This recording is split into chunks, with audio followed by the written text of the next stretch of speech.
और कहता है लोग ना कि पहली नज़र में ही प्यार हो जाना, तो पहली नज़र में ही अच्छी लगी हमको, तो उन्हीं के पीछे मैं लग गया।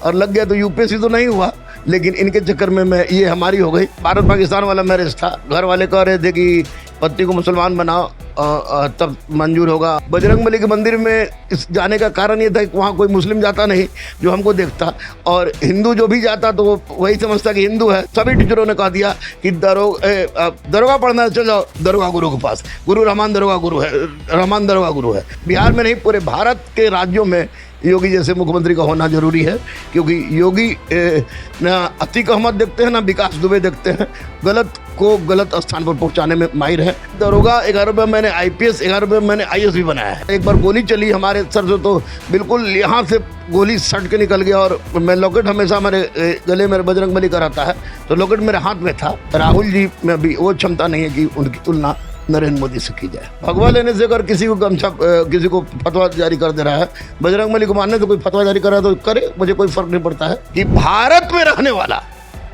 हर वो आदमी, चाहे सिख हो, ईसाई हो या मुसलमान हो, वो पहले हिंदू था, बाद में कन्वर्ट हुआ है। मैं भारत का ही हूँ। अल्लाह ईश्वर एक ही नाम है, एक में वादित्य ब्रह्म ब्रह्मसी तत्वमसी ला इलाहा इल्लल्लाह मोहम्मद रसूलुल्लाह की बात होती है। मेरे लिए बजरंगबली ने सब कुछ किया है, तो बजरंगबली ही मेरे इष्ट देव है और इष्ट देव वही रहे। नमस्कार, मैं निगम नारायण और आप देख रहे हैं NMF न्यूज। आज हमारे साथ खास बातचीत करने के लिए जो शख्सियत मौजूद हैं वो किसी परिचय के मोहताज नहीं है। नाम है रहमान सर, भक्त है हनुमान के। सर, सबसे पहले आपका स्वागत है। बहुत बहुत धन्यवाद, बहुत बहुत धन्यवाद। अच्छा सर, आपसे सबसे पहला सवाल ये रहेगा कि आपको दरोगा गुरु कहा जाता है, क्यों कहा जाता है? देखिए, वर्चुअली में बात ये हुई कि मेरा इंटर रिलीजन मैरिज है, और इंटर रिलीजन मैरिज भी है तो ये भारत पाकिस्तान वाला मैरिज था। घर वाले कह रहे थे कि पति को मुसलमान बनाओ तब मंजूर होगा, और इधर वाले ससुराल वाले कह रहे थे कि डोम से शादी कर लेती, मुस्लिम शादी क्यों की। तो उस क्रम में पार्ट 1 में ही था मैं, तो उस वक्त लव चल ही रही थी, तो घर का सपोर्ट ख़त्म हो गया मुझे, और मैडम को घर से का सपोर्ट ख़त्म हो गया। तो 94 में मैं पार्ट 1 में था, और उसी समय एक बहाली आई थी लालू जी के शासनकाल में 1610 दरवा की। तो उस समय मैं काम की तलाश में था, तो चूँकि मेरी पढ़ाई लिखाई स्कूल और कॉलेज बहुत अच्छे जगह से हुई है, तो मैं प्रोग्रेसिव संस्थान हुआ करती थी पटना में, मुस्तफ़ा हुसैन की, तो वहाँ गया तो दरवा का बैच चल रहा था। तो उसमें उन्होंने कहा कि पढ़ा सकते हो, तो मैं भी मरता क्या नहीं करता, मैंने कह दिया कि हम मैं पढ़ाऊँगा। तो उस समय मैंने वहाँ पढ़ाया था 1994 में।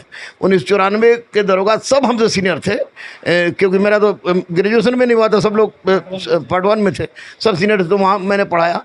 तो उसके बाद बात आई गई और ख़त्म हो गई। उसके बाद 2004 में बहाली आई दरोगा की, 1510 दरोगा की बहाली आई, लेकिन ये बहाली इतना पेच में फंसा कि ये 2004 की बहाली 2008 में 18 से 26 अप्रैल को हुई।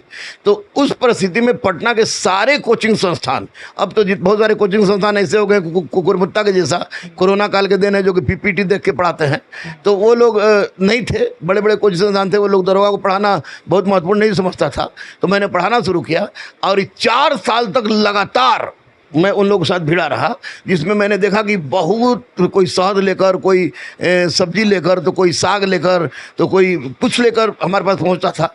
तो उस समय मैंने 4 साल रगड़ के पढ़ाया, और 4 साल रगड़ के पढ़ाने का ये परिस्थिति ये हुई कि परीक्षा कराने के लिए भी रोड पर उतरते थे, मार भी खाते थे, हाजत में भी जाते थे, और उसके बाद अनशन भी करते थे, बूट पॉलिश भी करते थे।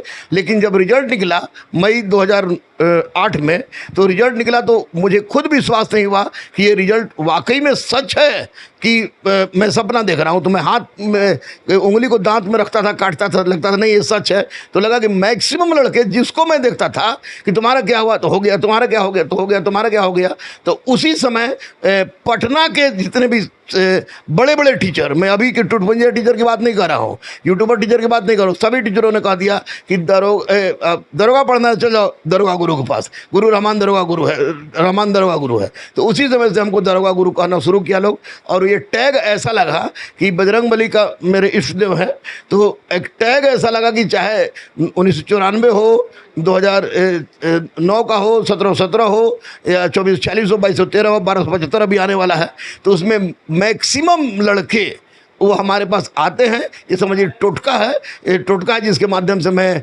पढ़ाता हूँ, जी जान लगा कर पढ़ाता हूँ। और लगता है कि दरोगा का पद ही मेरे लिए सृजित हुआ है, सिपाही का पद ही मेरे लिए सृजित हुआ है, तो मैं पढ़ाना शुरू किया। और आज भी कहीं भी बिहार में, झारखंड में, उत्तर प्रदेश में, मध्य प्रदेश में कहीं भी आप पूछिएगा दरोगा गुरु, तो लोग एवं कि गूगल से पूछेगा दरोगा गुरु तो बोलेगा गुरु रहमान। 11 रुपया में दरोगा बना देते हैं। देखिए 11 रुपये मैंने दरोगा नहीं, 11 रुपये मैंने दरोगा, 11 रुपये मैंने IPS, 11 रुपये मैंने IAS भी बनाया है। एक्चुअली मैं हर गरीब, अनाथ, असहाय, दिव्यांग, ट्रांसजेंडर सहित के परिवार से मैं पैसा नहीं लेता हूँ। 11 रुपया केवल दक्षिणा के रूप में इसलिए लेता हूँ ताकि लगे कि गुरु और शिष्य के बीच का एक संबंध बने, जिसको मैंने सीखा था छांदोग्य उपनिषद से। आप अभी बात किए इंटर रिलीजन शादी का, थोड़ा सा ये अजब प्रेम का गजब कहानी थोड़ा सा बस विस्तरित कर दीजिए। देखिए ये अजब प्रेम की गजब कहानी तो है ही, मैंने दिया इसका, हाँ आपने सीख दिया है। एक्चुअली में प्यार क्या होता है ये हम सिनेमा में देखते थे और सुनते भी थे, लेकिन मैं उस वक्त करोल बाग दिल्ली में आपको तैयारी करने का था एंथ्रोपोलॉजी का, तो वहीं पर मुझे भेंट हुई गया, मुझे देखा और कहता है लोगों ने कि पहली नज़र में ही प्यार हो जाना, तो पहली नज़र में ही अच्छी लगी हमको, तो उन्हीं के पीछे मैं लग गया। और लग गया तो UPSC तो नहीं हुआ, लेकिन इनके चक्कर में मैं ये हमारी हो गई। और उसके बाद वो एक लंबा संघर्ष चला, बहुत मार खाए हम, बहुत पिटाए भी, गोली भी चली, 3 बार गोली भी चली।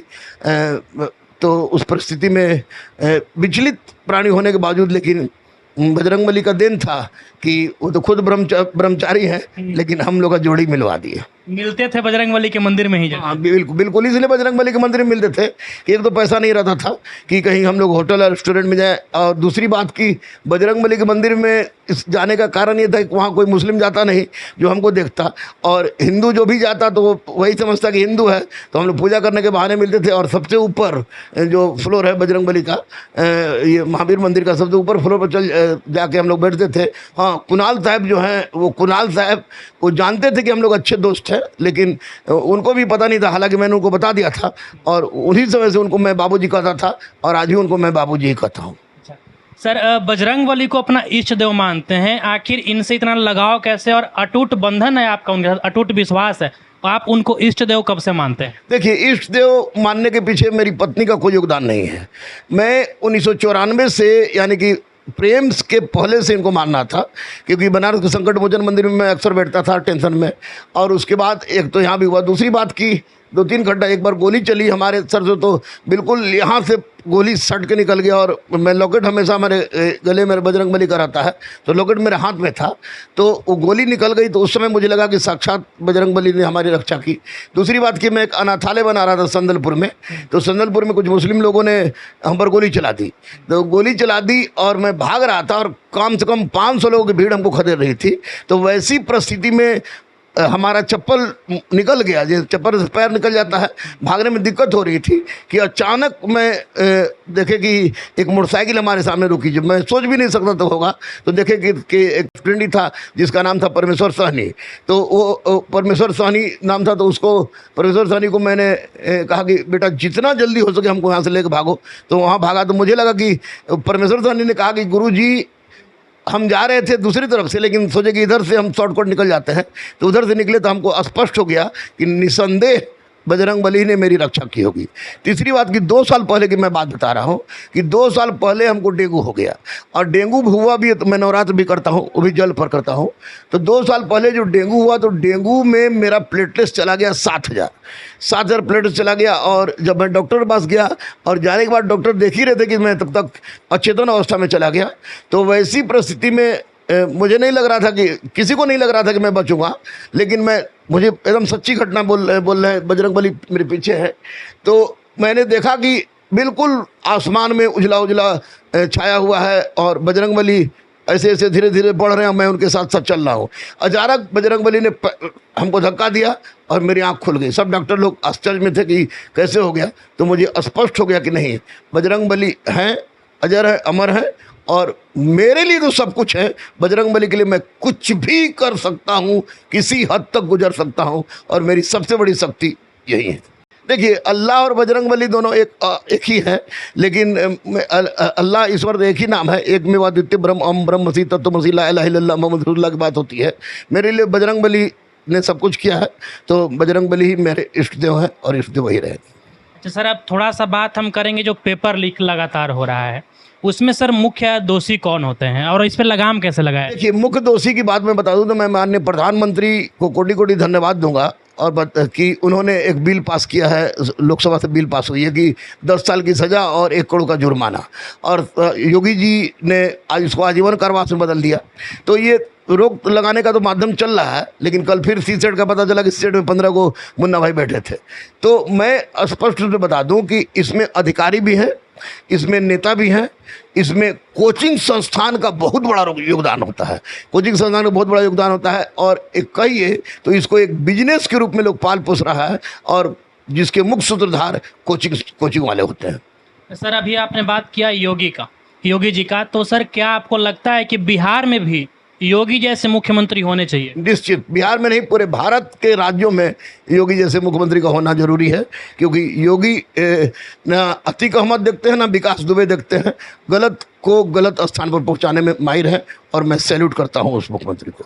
रहमान सर को किनकी राजनीति अच्छी लगती है, राहुल गांधी की या फिर प्रधानमंत्री मोदी की? ये तो अलग अलग चीज़ है राजनीति की, चूँकि मैं कहूँगा अगर नरेंद्र मोदी की तो लोग कहेगा भाजपा वाला है, मैं कहूँगा नरेंद्र मोदी की तो लोग कहेगा आरएसएस का है। तो लेकिन निश्चित रूप से माननीय प्रधानमंत्री के आने के बाद भारतीय पटल पर ही नहीं, अभी तो वैश्विक पटल पर भारत का नाम एक ज़बरदस्त ढंग से आगे बढ़ा है। इसलिए मैं नरेंद्र मोदी को पसंद करता हूं कि नरेंद्र मोदी, श्रीमती इंदिरा गांधी के बाद अब तक कोई प्रधानमंत्री मिला है भारत को तो वो आपको नरेंद्र मोदी है। राहुल जी में भी वो क्षमता नहीं है कि उनकी तुलना नरेंद्र मोदी से की जाए। योगी जी में आप वो खूबियां देखते हैं कि वो भविष्य में प्रधानमंत्री बन पाएंगे भारत के? निश्चित, काहे नहीं बन सकते हैं, क्योंकि योगी जी ईमानदार हैं, योगी जी गलत को गलत करते हैं, सही को सही करते हैं, और निसंदेह जो आदमी इस तरह का है वो व्यक्ति प्रधानमंत्री बन सकता है। अगर प्रधानमंत्री बनते हैं तो कोई बहुत बड़ी अनहोनी नहीं हो जाएगी।